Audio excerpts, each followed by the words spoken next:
Hi guys, Bing Bong here. I'm sure most of you recognize me if you watched the movie Inside Out already. If not, it's a movie about a comedy adventure set inside the mind of an 11-year-old named Riley. The film focuses on the events which Riley experiences throughout her everyday life and how it affects her. Because of different emotions, we can see her development throughout the film and how her emotions vary as she ages. Usually, people say that the movie is mostly about Riley's memory or personality.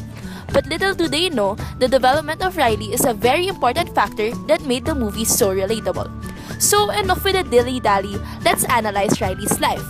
Through this, we can analyze her development using Erikson's psychosocial stages and Lawrence Kohlberg's levels of morality. Oh wait, I forgot to introduce you. This is my friend Joy.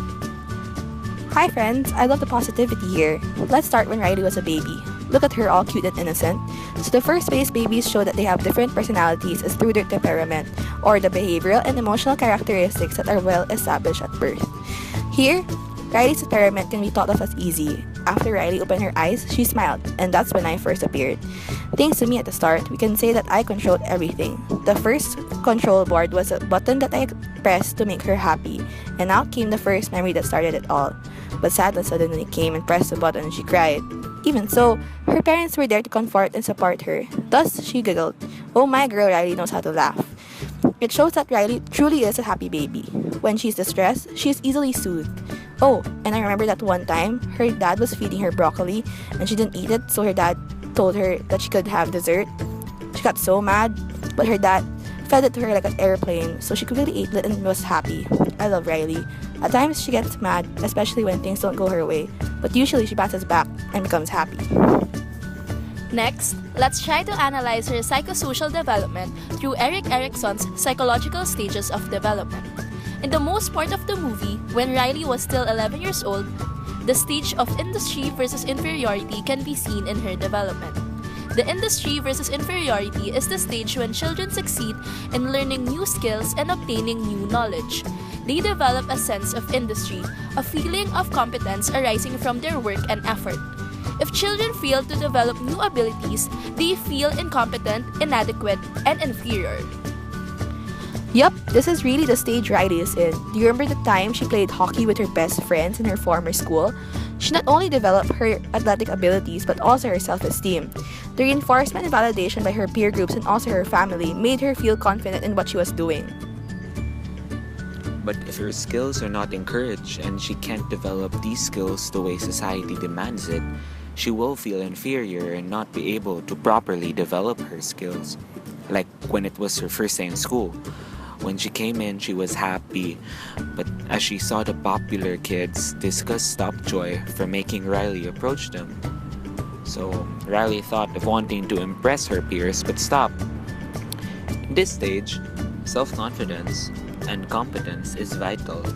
However, Riley also cried during her first day at her new school, with everyone looking at her, which most likely damaged her social skills.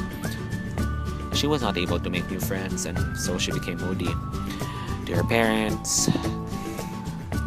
Also, I remember when she tried out for a new team, her mom told her that it would be a fresh chance to meet new friends and pointed out that the team was good despite being from San Francisco. She played, but she ended up not doing well and raged during her hockey tryouts.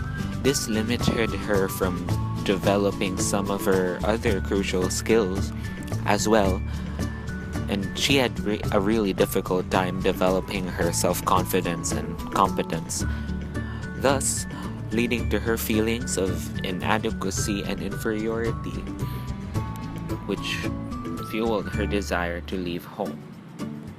Now, let's move on to Kohlberg's 3 levels of morality, which includes pre-conventional, conventional, and post-conventional.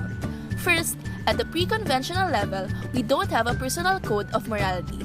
Instead, our moral code is shaped by the standards of adults and the consequences of following or breaking the rules.